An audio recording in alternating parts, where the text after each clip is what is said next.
వాడు నరరూప రాక్షసుడైనటువంటి జోస్ భాష చిన్న పాపని 12 సంవత్సరాల పాపని రేపు చేసి 4వ అంతస్తు నుండి తోసేసినటువంటి సంఘటన ఈ రాష్ట్ర వ్యాప్తంగా సంచలనమైంది. కానీ ఇప్పటికీ నిందితుడు అరెస్ట్ అయ్యాడే తప్ప మరి చిన్న కేసు పెట్టడం జరిగింది. కాబట్టి ప్రభుత్వం ఎంపడే ఉదంపి సీతక్క గారు వచ్చారు, మరి పూనమేని సాంబశివరావు సార్ గారు వచ్చారు, ఎమ్మెల్యే గారు, ఎమ్మెల్సీ రాజు గారు, రవి గారు కూడా వచ్చారు. మరి వివిధ శాఖలకు సంబంధించినటువంటి అధికారులు కూడా రావడం జరిగింది. వారు కూడా ఆ పాపకి మేము న్యాయం చేస్తామని, ఆరోగ్యంగా అన్ని విధాలుగా ఆదుకుంటామని, ఆర్థికంగా ఆదుకుంటామని, ఆ పాపకు చదువుకు సంబంధించినటువంటి విషయాలపైన అన్ని క్షుణ్ణంగా ఆ కుటుంబాన్ని, ఆ తల్లిని అడిగి తెలుసుకోవడం జరిగింది.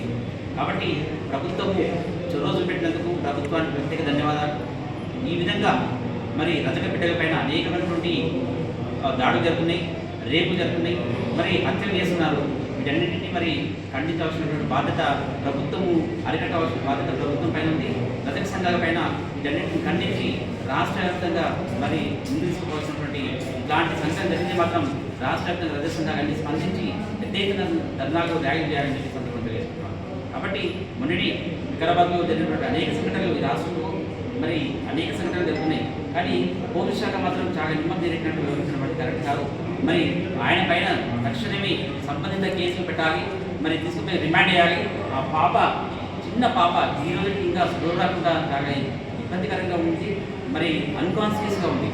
కాబట్టి ఆ తల్లి కోరుతుంది ఏంటంటే ఇట్లాంటి నరరూప రాక్షసులని కామాంధులని గురి చేసిన తప్పలేదని చెప్పి అప్పుడే ఆ తల్లి చెప్పి ఆవేదన వ్యక్తం చేసింది. కాబట్టి ఇట్లాంటి వారిని ప్రజాక్షేత్రంలోనే ఎన్కౌంటర్ చేసి చంపాలని చెప్పి ఆ కుటుంబం కూడా మరి చెప్పినటువంటి విషయాన్ని మనం మాత్రం మరి సమర్థించాలి. కాబట్టి ఇట్లాంటి పునరావృతం కాకుండా ప్రభుత్వం గట్టి చర్యలు తీసుకోవాలని చెప్పి ఈ సందర్భంగా తెలియజేసుకుంటూ తెలంగాణ రజక రిజర్వేషన్ సమితి రాష్ట్ర అధ్యక్షుడు